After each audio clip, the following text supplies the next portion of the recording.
இந்த மது ஒழிக்கிறேன் நான் போராட்டம் பண்றேன்னு சொன்ன முதல் அமைச்சர் ஸ்டாலின் இதை துரிதம் ஒண்ணு கூட செய்யல. நம்ம இளைஞர்கள் வந்து சின்ன சின்ன சிறுவர் முதல் 8வது 6வது 5வது அந்த மாதிரி பசங்களாம் கூட குழந்தைங்க கூட இன்னைக்கு பீடியிலேருந்து சிகரெட்லேருந்து எல்லாமே பிடிக்க ஆரம்பிச்சிட்டாங்க. இந்த மது ஒழிக்கிறேன் நான் போராட்டம் பண்றேன்னு சொன்ன முதல் அமைச்சர் ஸ்டாலின் இதை துரிதம் ஒண்ணு கூட செய்யல.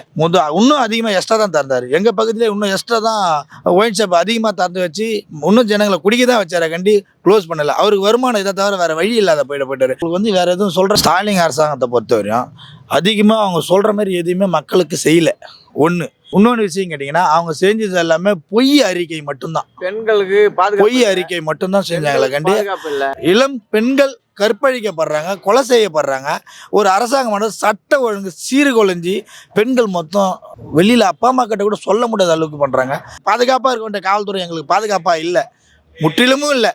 அதனால இந்த முழுக்க இது ஒரு காரணம். கஞ்சா அதிகமாகி போச்சு. சிறுவெல்லாம் கஞ்சா இன்னைக்கு அதெல்லாம் என்னன்னே தெரியாது இருந்த தமிழ்நாட்டை இன்னைக்கு கஞ்சா மாநிலமாக ஆக்கின முதலமைச்சர் யாருன்னு கேட்டால் முதலமைச்சர் அவர் தான், கடைசி முதலமைச்சர் அவர் தான். இனி இவர் ஆட்சி அகற்றப்படணும். இது ஒன்னே போதும். மக்கள் சாட்சி எல்லாமே பார்ப்பாங்க. வளர்ச்சி, வேலை வாய்ப்பு, வலிமையான இந்தியாவை உருவாக்கிய பாரத பிரதமர் நரேந்திர மோடி அவர்களை பாஜக வர்த்தக பிரிவு சார்பில் வருக வருக என வரவேற்கிறோம். இது நிச்சயமா இந்த ஸ்டாலின் அரசை முற்றிலும் ஒழிச்சு அவங்கள வாஷ் அவுட் பண்ணிடணும். இந்த வாட்டி அவங்கள ஜாபர் சாதிக்கு பிடிச்சாங்க பாருங்க.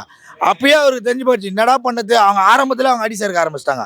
அடுத்தடுத்து ஏதோ மீடியாக்கெல்லாம் குத்து பேசி பார்த்தாங்க. ஒன்று இனி நடக்காது போல்த. இந்த ஆட்சி பெரிய வெற்றி கூட்டணி, என்டிஏ கூட்டணி, பெரிய கூட்டணி ஆரம்பிச்சிட்டாங்களே. இப்போ நம்ம என்ன பண்ண போறோம்னு இப்போ அவங்க குழப்பத்தில் இருக்கிறாங்க. மக்கள் வந்து சிந்திக்க ஆரம்பிச்சது.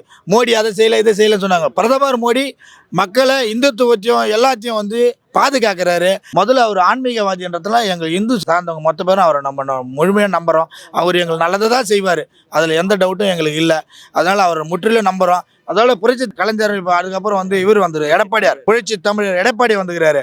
அந்த எடப்பாடி வந்து இந்த தொகுதியில் என்ன சாதிச்சான்னு கேட்டால் விவசாயிகளுக்கான சாதிச்சனா ஆனால் யாருமே செய்ய முடியாது.